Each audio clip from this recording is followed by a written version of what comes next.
Thanks, Seema. Let's continue diving in, from adding observability to ensuring that charmed operators are easily testable. Next up, Marc Oppenheimer is taking us through the testing harness for charms. Take it away, Marc. Thanks, Dave. And hi, welcome, and everyone who's watching live or watching the recordings. It's nice to meet all of you. My goal for today is to hopefully get a better understanding and give a better understanding to people on how to test their charmed operators within the Juju framework, and to hopefully feel confident that their charms are actually doing what they think they're doing. And so in this presentation, we'll be going through the Charmed Operator Toolkit for building your charm testing suites, as well as having a bit of a walkthrough and a bit of a demo of how these might look like in real-world applications. So, as with most of these talks, I'll start by talking a little bit about myself. Hello, my name's Marc. I've been spending most of my career so far in ML ops and data engineering roles for both marketing and public service broadcasting organizations here in the UK. And most of my time is being spent helping build systems, software, and teams that hopefully make people's lives a little bit better. I've been with Canonical now for about 5 months, and with them, I'm working on the data platform team, building their Charmed Operator Suite for database tools and for streaming systems. And just as kind of an aside for anyone who's following at home, all of the code from this presentation, as well as several of the other ones from Daniela and from Simon, will be found within this link here. So do go check them out if you're interested. Daniela's presentation was a really, really good overview of how to stand up a simple charm. And Simon gave a walkthrough on how to add observability stack integration to that charm. And it's the same one that we'll be working on today in the demo. So no need to go through it yet. But if you're interested, it's there. So yeah, I think that's just about it for the introductions. But now I would like to kind of take you all on a little bit of a journey and start to talk about something that I like quite a lot called extreme Go horse development. And some of you may be asking, what is that? Is that some sort of flavor of extreme programming that I haven't heard of?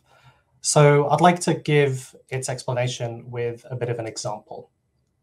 Do any of these things remind you of anybody, or, if we're a bit honest, remind you of yourself? Maybe once or twice. It won't break, but I'll just do it again twice as fast. Do you feel that you don't worry too much about your code because you know it so well that you can resolve problems faster than they happen? It seems perfectly reasonable. Or are you the type of person who is absolutely sure that you've covered all of your bases with the code that you've written, and every error exception, every handle, no chance of it going wrong? Maybe. Or are you just one of these elite developers who have never written a bug of your life, and everything you do is perfect code that never breaks? It's a little bit more unlikely, but I'm sure there's some of you out there. Or, and this is perhaps the one that hits more true for some of you, your code finally runs, it finally works, you can close that ticket, and you've just got to ship now to meet that project manager deadline. And I think everyone here has kind of been in that situation maybe once or twice. How does this relate to Extreme Go Horse? Well, if any of these kind of relate to you, you are probably already an Extreme Go Horse developer in certain ways. And Extreme Go Horse, there are 3 ways to solve a problem. There's the right way, the wrong way, and the Extreme Go Horse way, which is just the same as the wrong one, but a fair bit faster. And if you're thinking, you're not doing Extreme Go Horse. Anything goes, and code is written and pushed, and users see it with absolutely no safety checks in place. And I'm aware I'm British, but for those that may not have picked up, I'm being perhaps quite sarcastic here.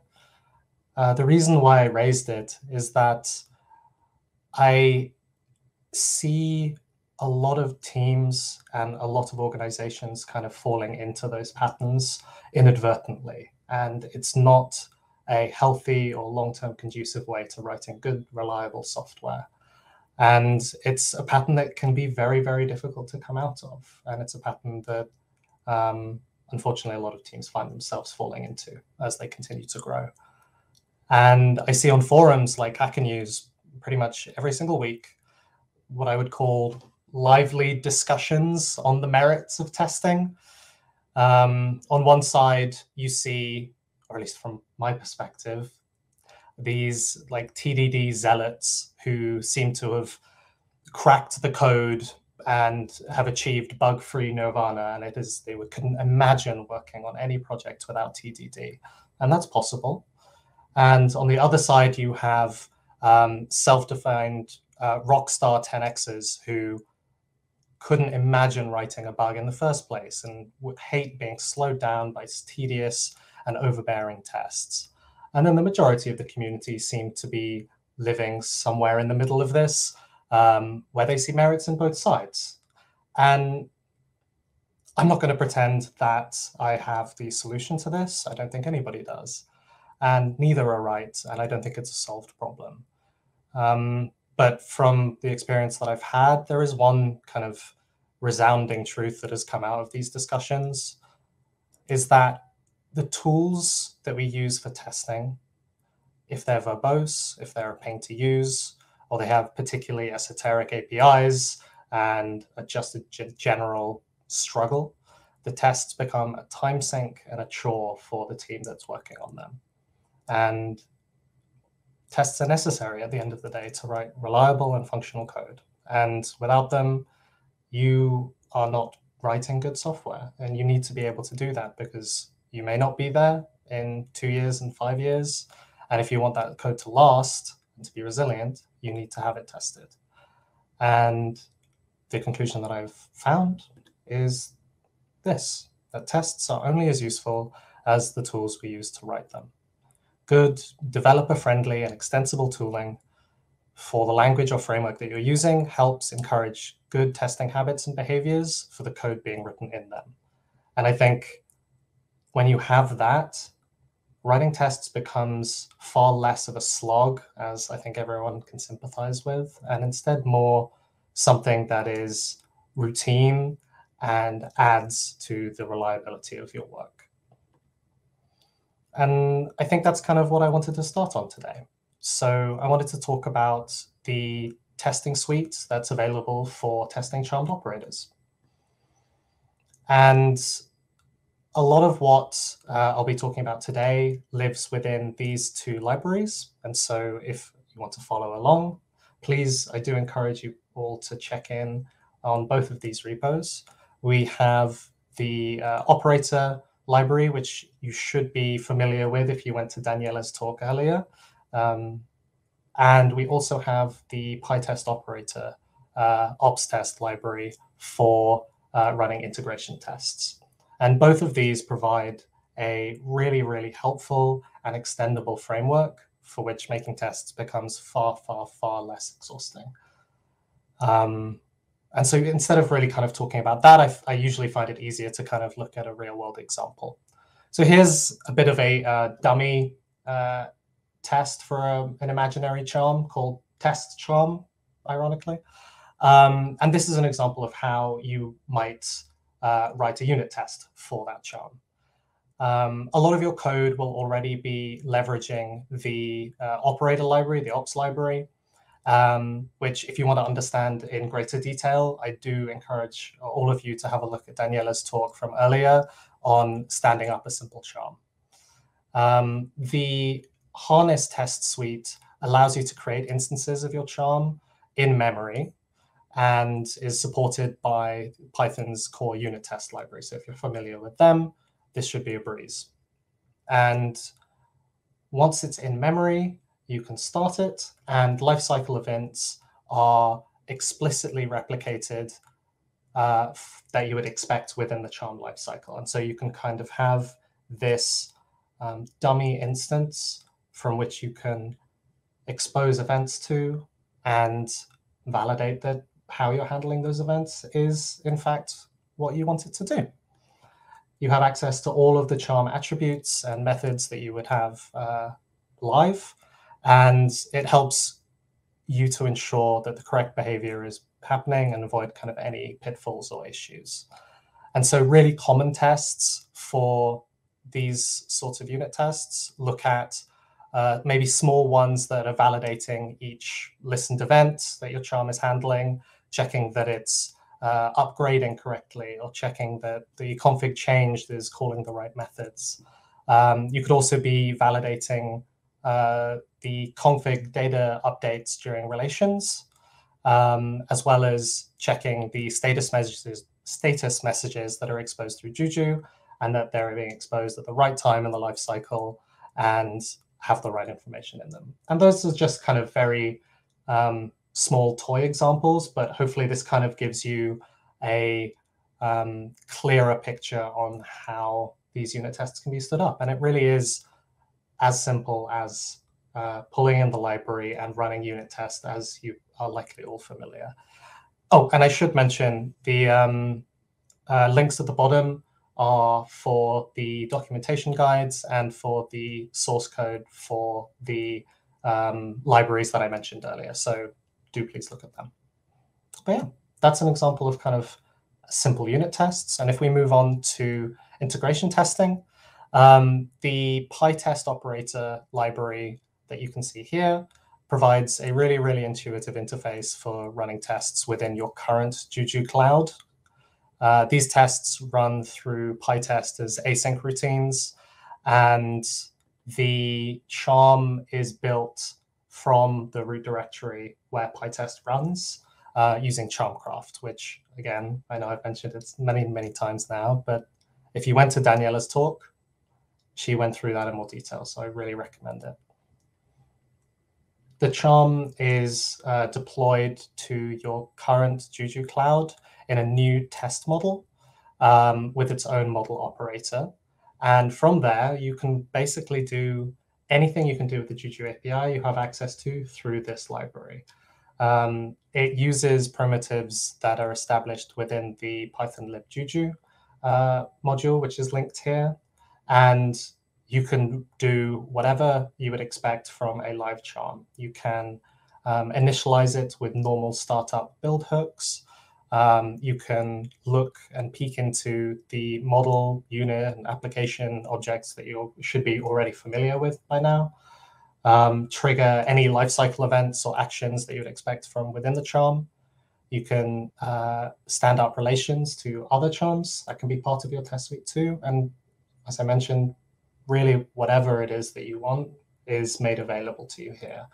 And one of the nice things about this is it makes it very, very easy to run a charm on the cloud that you're working on as it was live in its own model and validate it every time. And the teardown that happens with this charm, that model will be destroyed on test completion, and it's all handled through PyTest. So through this combination of unit test for, ironically, unit testing and PyTest for the integration testing, there's a lot less craft and framework management that you might be surprised by. And I think for me, I've been working with Canonical now for 5 months on these charms, and not once did I feel like writing tests was a slog, which I can absolutely say was true in other places that I've worked. And I think that's really a testament to the extendability of the library. So I really do encourage everyone to kind of check through the source code there. And for actually running it, we use Tox. Daniela mentioned the template operator library as the kind of the root for any charm that you're working on.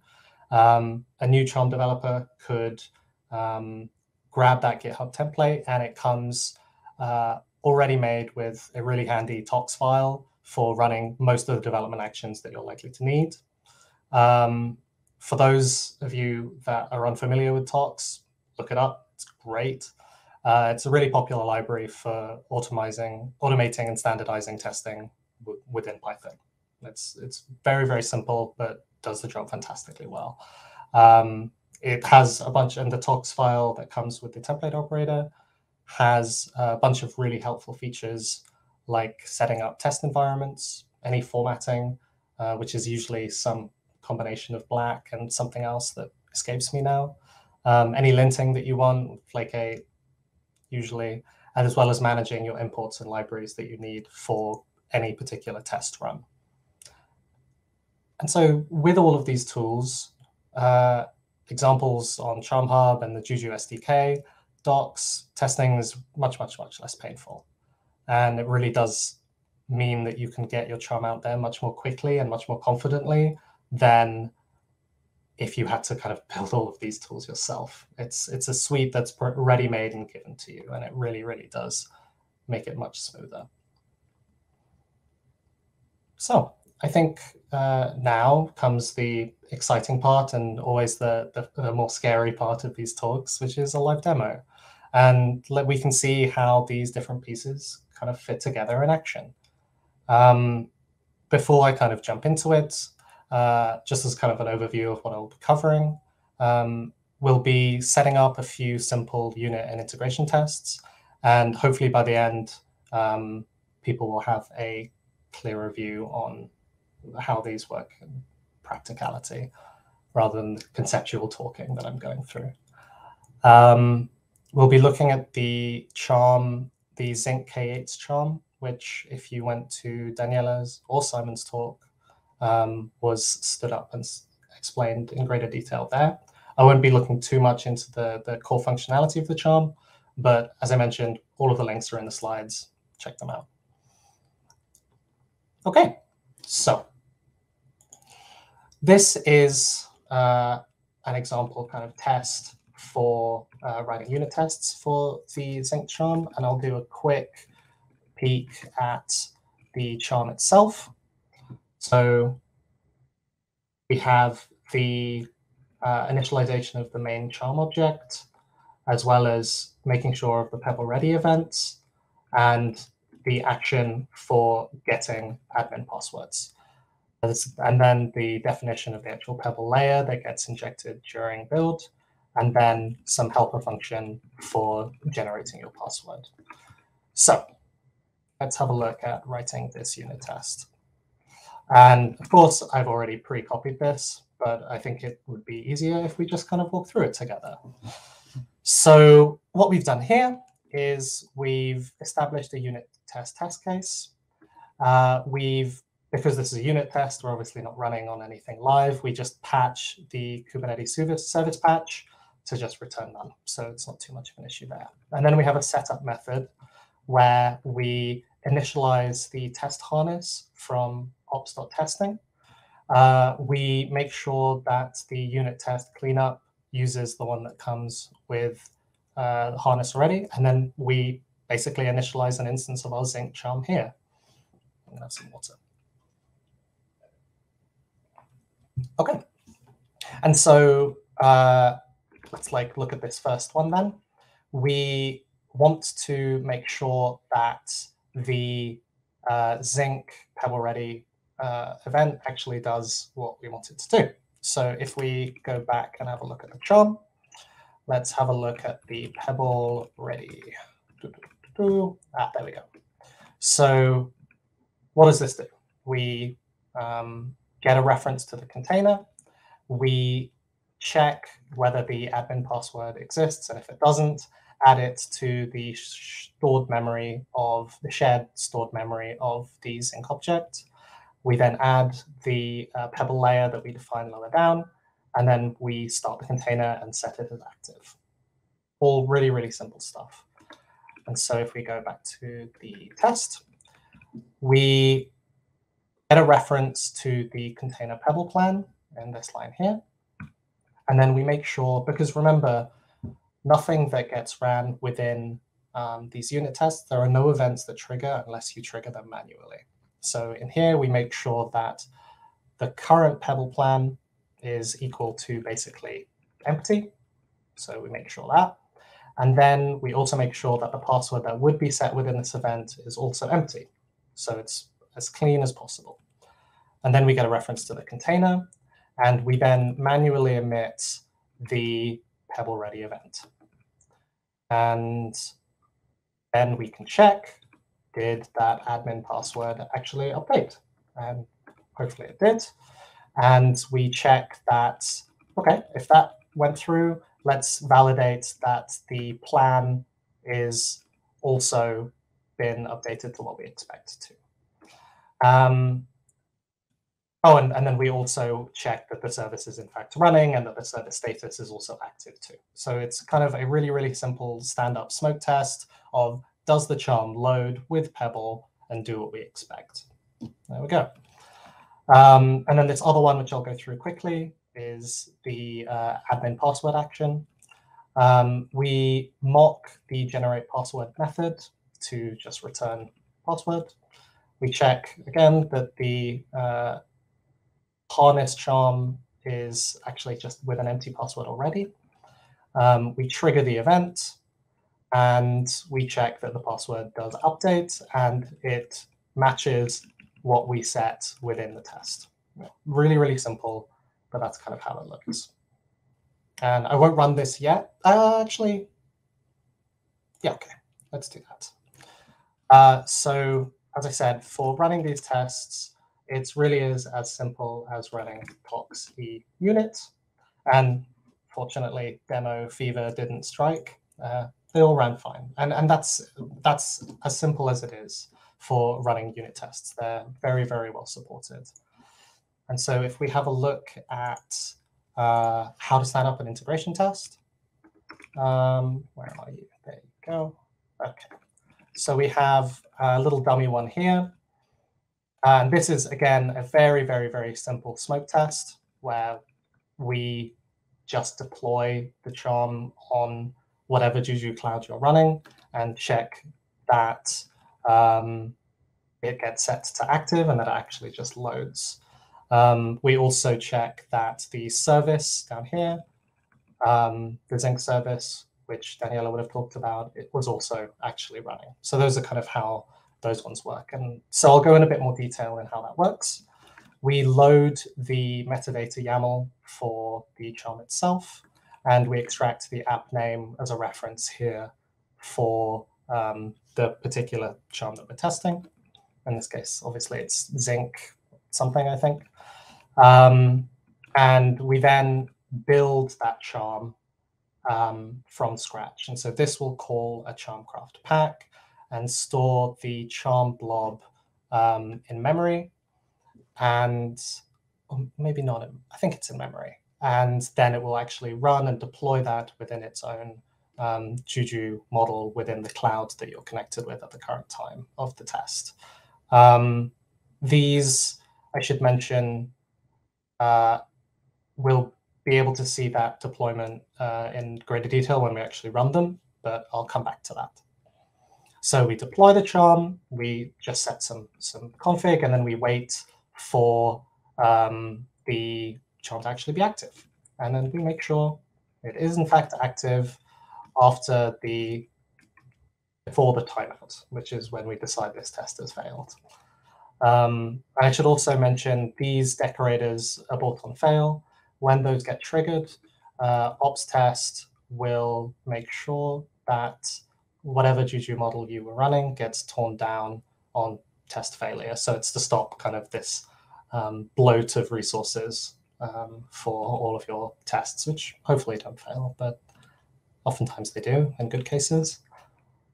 Yeah, so for this one, again, very, very simple. We check that the status is up for the charm, and then check that we can get a valid response. And it's worth mentioning, because these tests are done asynchronously and in order, this test will run first. And this is where the charm gets built and deployed. And so this charm, we don't have to do that again. We are implicitly assuming that if the first test ran, then the charm successfully deployed. And then all I need to do is aim to get the status and ping the service. And oftentimes you'll find in more real world examples, rather than this toy one, you'll find that there is some setup routine that runs at the beginning for building and deploying the charm. But here it's just kind of in another test for an example. So let's run it. Let's clear that. So if we have a look at, again, it's just proxy integration. If you watch up here, I have just a simple watch running on Microcates, which is my current Juju cloud. And you can see that after running within its own namespace, which is equivalent in this case to the Juju model, a test model is initialized with its own operator. You can see from the logs that it built the charm from scratch. And then now you can see there is a unit of zinc being started as if it were live. And so while we wait a little for startup, once the thing gets initialized, the model operator will manage the test that we're running. And if you can ignore all of the async errors warnings, you can see tests worked fine. And if you catch it, you can see that this model is now in the process of disappearing, which it will in a second. There we go. And so that's the cleanup. That's kind of an example of how to peek at these tests and actually check that they're working the way you expect. And that's it. That's really, really simple examples. All of the code for this with slightly more detail can be found within the links on the slides. But yeah, it really is that simple. And so you can see all of the links that you would want for the code can be found here. All of the actual source code for the operator that was built between Daniela's initial explanation of setting up a charm, Simon's integration with observability, and doing these tests, as well as really, really helpful docs. So do please check out all of them. And so that's unfortunately brings us to the end, but it was good fun. And some of you may be thinking, what was this about again? I've forgotten.